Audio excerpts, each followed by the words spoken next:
আসসালামু আলাইকুম ভাই। আমার সবথেকে খারাপ লাগছে ভাই, মোস্তাফিজের পারফরমেন্সে খারাপ লাগে নাই ভাই, আমারও সবথেকে খারাপ লাগতেছে এখন বর্তমানে মোস্তাফিজের পাশে যারা নাই তাদের জন্য খারাপ লাগতেছে ভাই। আপনার মোস্তাফিজ প্রতিদিন রান করবে না, প্রতিদিন রান খাওয়াবে না এবং প্রতিদিন ভালো ভালো উইকেট পাবে না। মোস্তাফিজুর রহমান কিন্তু ভাই মিচেল স্টার্কও তো আছে ভাই, মিচেল স্টার্ক 3 ওভারে 55 রান দিলে মোস্তাফিজুর রহমান এটা কোনো রানই না। আর মোস্তাফিজুর রহমান সবথেকে বড় ফ্যাক্ট হচ্ছে মোস্তাফিজুর রহমান মানে আজকে যে পারফরমেন্সটা করতে পারে না সেটা সবথেকে বড় কারণটা আমি আজকে আপনাদেরকে জানাবো। সো বিষয়টি হচ্ছে মোস্তাফিজুর রহমান যে ক্যাটাগরির বলার, তিনি হচ্ছে কাটার বলার এবং তার মেন অস্ত্রই হচ্ছে কাটার, যেখানে কিনা ডিউ ফ্যাক্টর কাজ করছে। সো ডিউ ফ্যাক্টর হইলে একটা জিনিস সবসময় দেখবেন যে আপনার কাটারগুলো কাজ করবে না, স্পিন যারা করে তাদের বলগুলো কাজ করবে না। সো এটা আসলে আপনাদের মাথায় রাখা উচিত ছিল। আর মোস্তাফিজকে যেভাবে গালি দিতেছেন আপনারা এক একজন ভাই, আমি তাদেরকে ভাই স্যালুট জানাই ভাই, আপনারা আসলেই ভাই খুবই ভালো মানুষ, ভদ্র মানুষ। এবং চেন্নাই সুপার কিংসের একটি পোস্ট দেখে মানুষজন আরও ভালোভাবে কমেন্ট করতেছে, সেটি হচ্ছে তাকে এটিকে রাস্তায় নিয়ে যাও, বাংলা যেটা ট্রান্সলেট করলে হয়। এবং তারা যেটা বুঝাইছে তারা কিন্তু সবাই ভাবতেছে, দর্শকরা যারা আছে তারা সবাই ভাবতেছে মোস্তাফিজকে নিয়ে এইটা কথা বলছে, কিন্তু না ভাই, এটা পুরো পারফরমেন্স নিয়ে এই জাস্ট একটা কথা বলছে এবং মোস্তাফিজকে কিন্তু মেনশন করে নাই, মোস্তাফিজকে কিন্তু কোনো ধরনের মেনশন করে নাই। আমি মোস্তাফিজের জাস্ট দুইটা বল তার ডেলিভারি ভুল হয়েছে, সেটা আমি বলবো। সেটি হচ্ছে আপনার মোস্তাফিজের তৃতীয় ওভার শেষের বলটি দিয়ে ছক্কা খাইছে, দীপক হুদা যেটি মারছে তার, মানে ওই সময় বাউন্সার দেওয়ার কোনোই দরকার ছিল না। ডান হাতে ব্যাটসম্যানের এগেনস্টে আপনি বাম হাতের লেগে সুন্দর করে একটা কাটার মারলেই হয়ে যাইতো, কিন্তু আপনি উল্টা সাইড হয়ে বোলিং করছেন এবং বাউন্স দিয়েছেন, সেটি কোনো দরকারই ছিল না।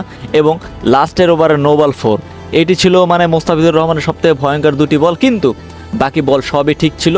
আপনার স্টয়নি যেভাবে সেটেল ছিল সেটা যারা তারা পিটাইতে পারতো।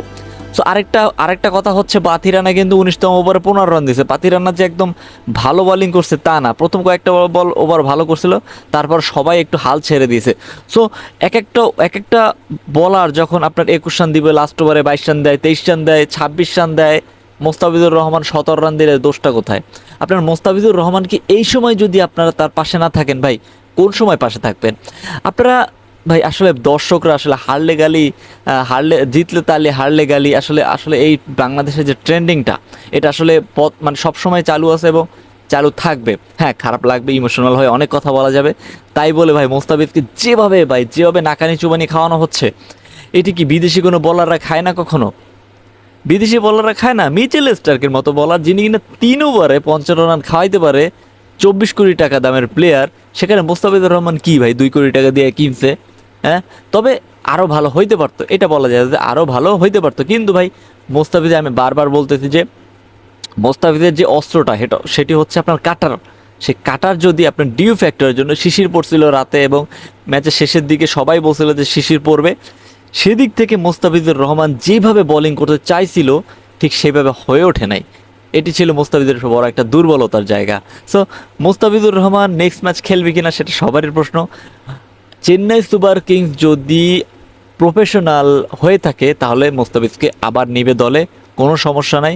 এবং আমি যেটা মনে করি, আমি বিশ্বাস করি মোস্তাফিজকে আবার পরবর্তী ম্যাচ নেওয়া হবে, সেটা আমি মনে প্রাণে বিশ্বাস করি। আপনি কি মনে করেন? মোস্তাফিজের পারফরমেন্সটা কীভাবে মূল্যায়ন করেন প্লিজ কমেন্টে জানিয়ে দিন। মোস্তাফিজকে 10-এ কত দিবেন কমেন্টে জানিয়ে দিন। আর হ্যাঁ, পরবর্তী ম্যাচ মোস্তাফিজ খেলবে কিনা সেটা আমিও আপনাদের কাছে প্রশ্ন রাখতে চাই এবং আমি নিজে বিশ্বাস করে মোস্তাফিজ খেলবে। আপনি কি মনে করেন মোস্তাফিজ কি পরের ম্যাচ খেলবে? প্লিজ কমেন্টে জানিয়ে দেন। আর হ্যাঁ, ভিডিওটি যদি ভালো লেগে থাকে তাহলে প্লিজ চ্যানেলটা সাবস্ক্রাইব করে পাশে থাকুন। ধন্যবাদ।